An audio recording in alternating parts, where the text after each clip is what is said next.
Thank you very much, Mr. Scindia, for joining us for Rising Bharat and for sparing your time. Let me start with a question that affects all of us with a mobile phone and a SIM card and WhatsApp.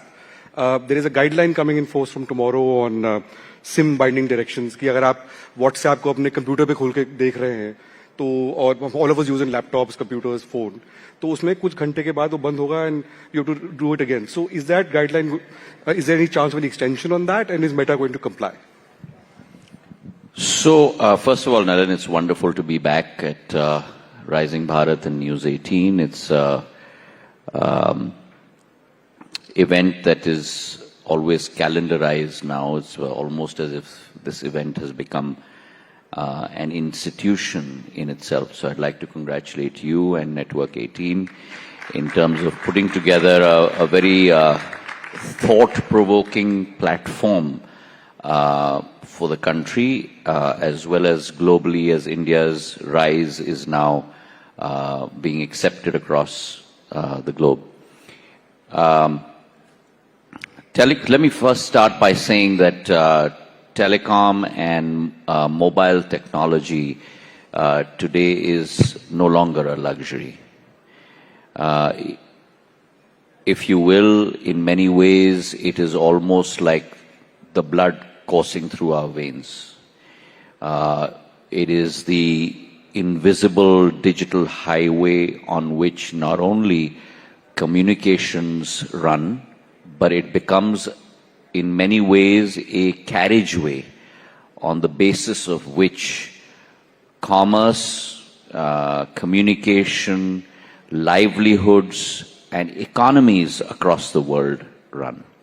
So very akin to what happened in the Industrial Revolution almost over a century ago, where you had the world powers building out railroads and highways. This is what I call in Hindi the adrishya adhosanrachana, the invisible highway, which enables a lot of content to go through it.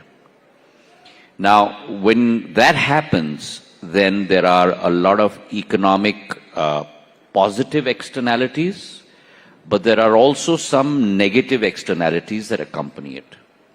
And it is our job at the Ministry of Communications to make sure that we have a firewall, if you will, in place that prevents negative externalities from taking advantage of this system. Whether it be cyber fraud, whether it be digital arrests, whether it be even beyond that, other nefarious activities, and I won't allude to it, you know what I'm talking about from a national security point of view. And therefore, SIM binding has become the need for the day.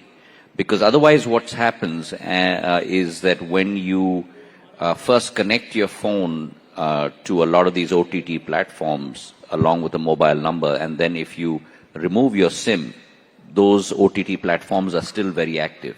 But I can't trace who the identity of that person is who's conducting these activities. So if Nalin, for example, conducts those activities and he's removed his SIM from his phone, I cannot trace the identity of Nalin Mehta.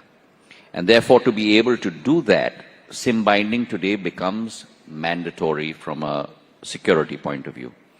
Now, we've issued a regulation that stands, as I've mentioned in a few interviews before, and we do hope that all service providers come on board, because this today is my fiduciary responsibility to 140 crore Indians, which I cannot stray away from.